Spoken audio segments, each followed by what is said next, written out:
Hi there. If you're receiving this video, it's because you have contacted us or our office, and you've told us that you are in danger of breaching an agreement, specifically a new build agreement. You are not alone. In fact, we're making this video because we have this talk so many times a day now with Ontarians that we felt that we would take the time properly to do out this video and explain to you what the repercussions are and tell you a bit about your options. Because really, people feel very alone at this time. And before I even go into the law and the math and everything that goes along with it, it's worthwhile noting that, again, you're not alone in this regard. There are many Ontarians who are making this decision. And most of them are making this decision because as we approach 2026, 2025, 2026, and 2027, what we're seeing are the closings that are taking place from people who purchased in 2020, 2021, and 2022, which were the height of market. And so whereas in 2022, it may have made sense to pay $1,400 or $1,500 a square foot, now the market is showing that the value of products is somewhere around 900, 1,000, or whatever it may be that your product is at. And accordingly, even though you have significant deposits down, often 20% of a project, you are finding that notwithstanding that, you're still going to be in a loss position should you close. Putting more cash after the bad does not make sense. And so the question that you're going to come to us with is, should we do this? Should we close? Now, the very first thing that I am going to tell you is that what I am about to say is not legal advice. Obviously, this is a generalized video that I'm making to inform you of how to think about this problem, not giving you advice about your generalized situation or your specific situation. For that, you are going to have a discussion with yourself, with family members, and everyone else, and decide what to do next. But I can certainly give you some of the basic tools in understanding what your next steps are. So the very first thing to mention is that it is not illegal to breach a contract. It's illegal to travel 101 kilometers down the highway. It doesn't matter if your wife's giving birth in the seat beside you. It's illegal to punch someone in the face. It's battery. It's against the criminal code. It's illegal to trespass. It's contrary to the Trespass Act. It's illegal to do things that are contrary to the law, but there is no law that says that you must abide by a contract. There are consequences to not abiding by a contract, financial consequences to be sure. I'm not saying to you that it's consequence free. I'm saying it's not illegal. And because it's not illegal, your lawyers, your accountants, and others can help guide you through this process. If someone turns to me as a lawyer and says, hey, Mark, how can I travel 101 kilometers down a highway? I'm not allowed to give that advice. And for good reason. I'm not allowed to advise people as to how to break the law. But again, nothing illegal about breaching a contract, consequences to breaching a contract. And so the question that we therefore have is, should we breach the contract? Well, in order to do that, we have to first understand what the consequences are of breaching the contract. The consequences of breaching a contract are pretty dire, actually, in Canada. It's not like the States where you just have your deposit on the line, or in England, if you're from there, which has gazumping and a whole range of other things. You don't know what that term is, don't worry about it, you're not from England. But fish and chips is very tasty and you should try. But regardless, in Ontario, you're in for a penny, you're in for a pound. And what that means is that let's say that you've purchased a property for $1 million and the property value is presently $700,000 and you've put $200,000 down as a deposit. If you breach your agreement, if you walk away from your agreement, well, the $200,000 is lost for sure. The remaining $100,000 is something that the builder can pursue you for in court. Now, that's the minimum, because of course the builder, if they choose to pursue you in court, will in fact go ahead and pursue you not only for the differential, which in this case is the $100,000, because they already have your $200,000. That counts towards the damages. It's not only the $100,000. It's also their ancillary costs, their holding costs, that might have taken place over the course of time. If they have paid commissions that they can't get back, they may actually sue you for those. They may sue you for ancillary matters. Now, generally, when builders do sue, some of them are wildly aggressive, and they'll sue on the scenario that we've outlined for $300,000-$400,000. That doesn't mean that they'll make $300,000-$400,000. That just means that they're suing for that. Anyone can sue for anything. Practically, we're here to talk about what they will end up with at the end of the day. And what they will end up with is the $200,000 of liquidated damage, plus the $100,000 to account for the price differential, plus those damages that are reasonably expected from the breach of this file, which could be 50, 100,000, who knows?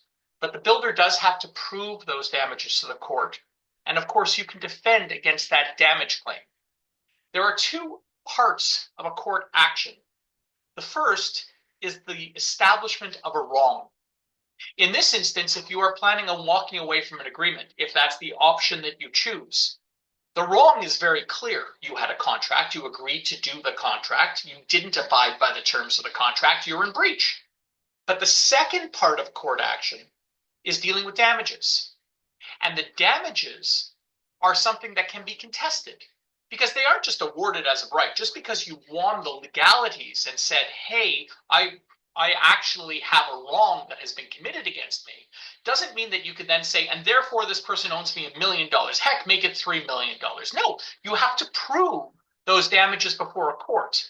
And so a good deal of what your defense may very well be, if you are sued, will be dealing with the defense as against the damage claim, which, as you are now aware, based on what I've said so far, consists of the balance due and owing to the builder plus reasonable damages that they have incurred in mitigating their loss.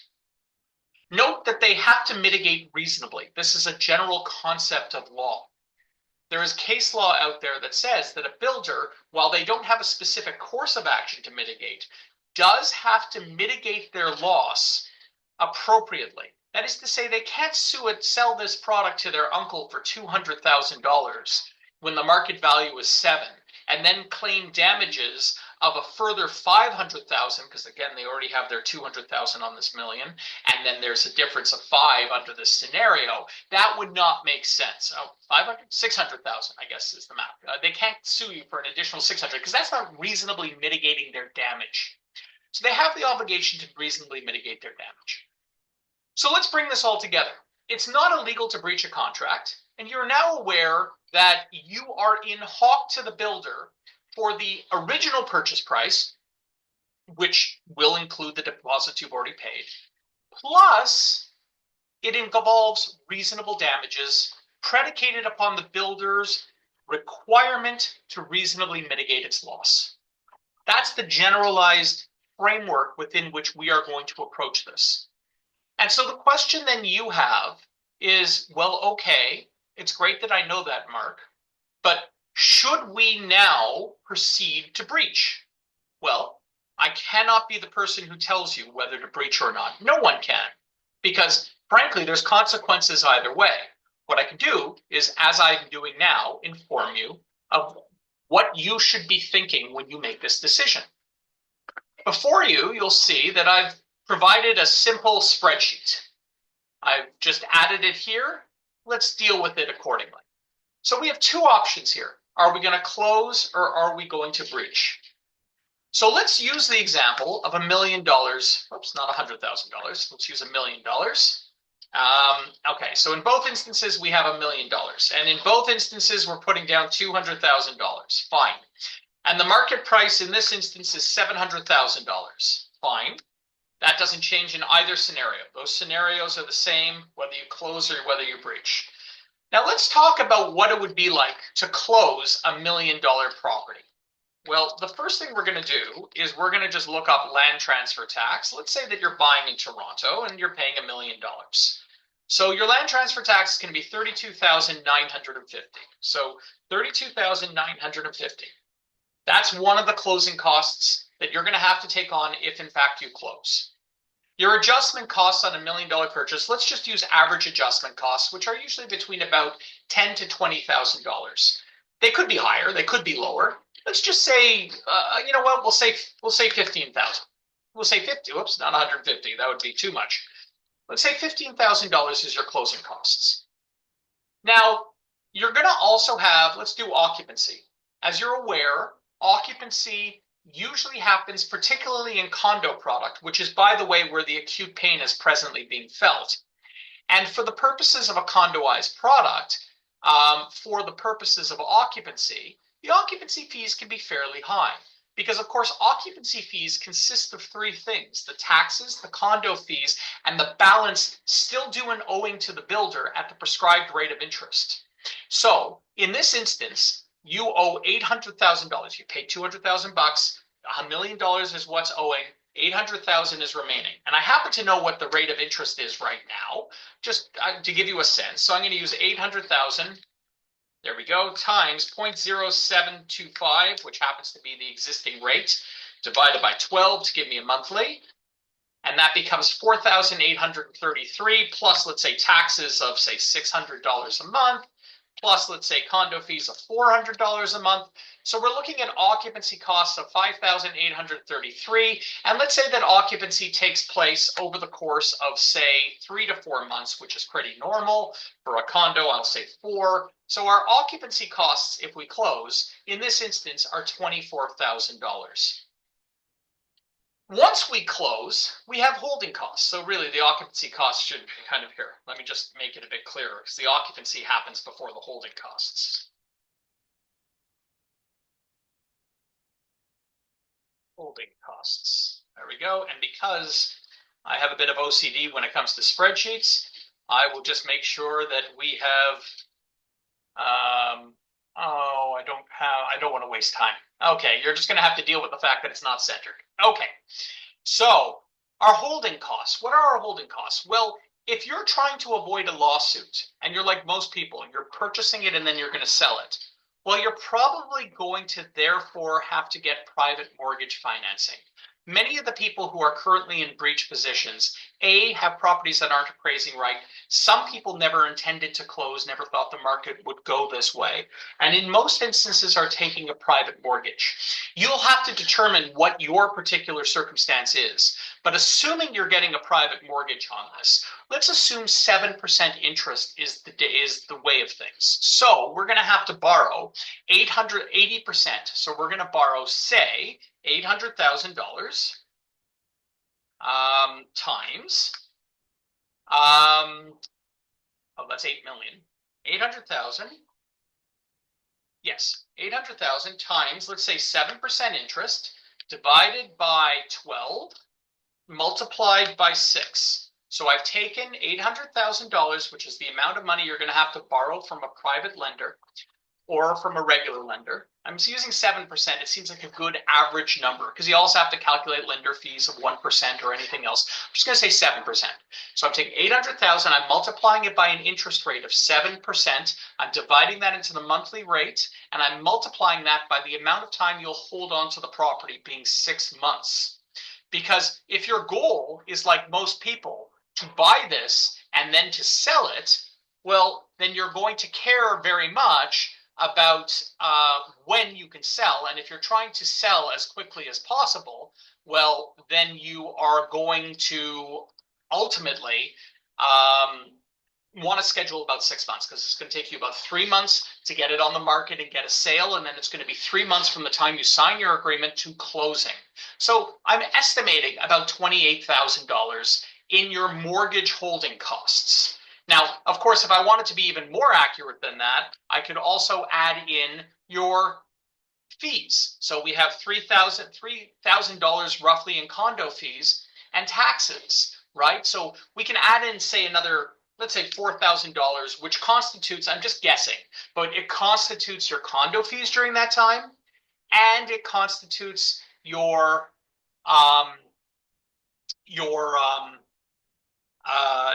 taxes. Your legal fees, if you close, will be both on the purchase and the sale when you sell. So let's call that $5,000 in total. And I've already dealt with your mortgage fees because I've called that your holding costs. But I'll write down mortgage, tax, and condo fees. Okay, just because that way everyone understands what's going on. Then, of course, you have your commissions because you're going to have to sell this using a real estate agent to sell. So your commissions, if you're selling for $700,000 times 0.05, I'm going to just use normal commission rates. I'm sure you'll get 0.45. So we'll say 0.45 multiplied by 1.13, because you have to account for HST on commissions, is $35,595. So where are we? Well, we now have a sale price of $700,000. We already know that. Minus costs. So that's the amount of cash we have in. Minus costs of purchase. Costs of purchase. And so our costs of purchase are equals sum of these. So $143,000 are the full costs of holding on here. And we have put down $200,000. So we put down deposit previously of $200,000. And so if we were to go this route, the cost of closing is true cost under this is this plus this, meaning $343,878.33, but there's no lawsuit. That's how much it will cost, even though you're only $100,000 less. Because of all of these extraneous costs, we have effectively additional costs of $143,878. Does that make some sense? I hope it does. Now, as to what happens if you breach. Well, if you breach, you're looking at effectively no land transfer tax. You're looking at no adjustment costs. The builder doesn't sue you for adjustment costs. Someone else will pay that, whoever the new purchaser is. Someone else will pay the land transfer tax, whoever the new purchaser is. The occupancy fee costs, they may sue you for. They may very well sue you for. Now, you can claim that it's not owing. You can fight that in court, but it seems reasonable. And, of course, the builder may very well sue you for your holding costs, as for their holding costs as well. Though the likelihood of them selling faster than you is good, and the builder also has the ability to claw back the commissions that they have paid to the original purchaser, original purchasing agent, the agent who represented you, meaning that there's a defense against them claiming commissions a second time. So you don't have any legal fees in this route, unless you're going to count the defense, but we're going to leave that out. There's zero commissions payable, and your holding costs may very well be $32,000 again. Let's just be fair, if the builder chooses to pursue you. And so what is the damage? Well, if they don't sue you, then the amount of money you're paying here is $100,000. That's it. You're paying, well, that's not true, because you've already lost. It's $200,000 if they don't sue you, because you've lost your deposit. If they do sue you, well, you know that they are going to sue you for that $100,000 difference, the difference between the 1 million minus 200,000 and then the $100,000 difference. Plus, they are going to have the costs, total cost. I'm just going to call this total costs. So the total cost that they're going to experience under this scenario is this plus this. And so what they're going to be able to sue you for is, so $700,000. And then the total costs, I'm just going to put another line in here. Sorry, I'm building this out as we speak. And we're going to say damages. So it's $100,000. And so the true cost then becomes the loss of your deposit plus the loss of your damages and the loss of your total costs. So $355,000 in this instance. And so, as you can see, by doing out the math, now that's only if you're sued, right? And they have to be able to sustain their occupancy costs and their holding costs and everything else. So as you can see, doing out this type of math allows you to properly track where you should go and how you should go. Look, it's scary. It's very scary to ultimately be in a position of breach. And whilst I can't give you any legal assurance that anything I've said is right or will be applicable to your situation, in fact, I expressly disqualify it. You cannot rely on this particular video for legal advice or to decide what to do. This video is giving you what goes on in a lawyer's head when you come into our office and say, hey, I have a problem I cannot close. The math has to be done. There has to be decisions made. They're difficult decisions, to be sure.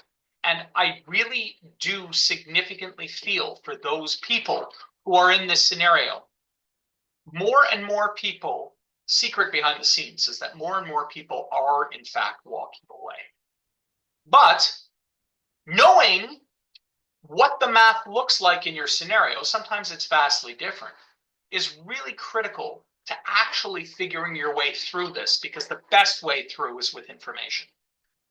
The last thing I would mention, because people ask me this all the time, is will the builder come after me? Well, the way a builder usually chooses to go after someone is first they see if they have any assets on the land registry. It's an easy thing to search. You can search someone's name, and if they have an asset, you become a more lucrative fish for the builder.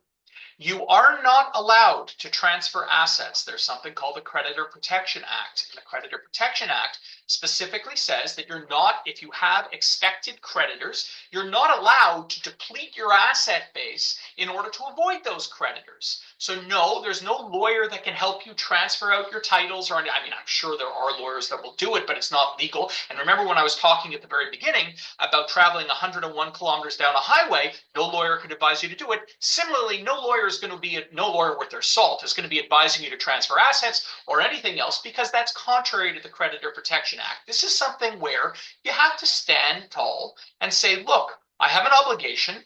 This is what's happening, and you have to ultimately make your decisions accordingly. I do wish you the best as you go through this, and I do hope you've watched this to the end. And if you still have questions, I'm more than happy to kind of speak with you, and we can have discussions as to what to do next. But in the interim, I'm glad that you at least have this video that can at least introduce you to what's going on. And again, I'll leave you with this. You are not alone. Many people have made many bets on real estate over the past 20 years. Most have been successful, but we are in a market downturn, and it really sucks. You've been caught in a market downturn, and don't let anyone else tell you you're stupid or that it's born of ignorance. We all have to take chances in life. Some of us are lucky, some of us are not, and very few people can properly time markets. But that doesn't mean we don't have to do something very real to deal with here. And I do hope that you make it through to the other side. There is sunshine on the other side. I'm looking forward to seeing you there. Take care. Have a good day.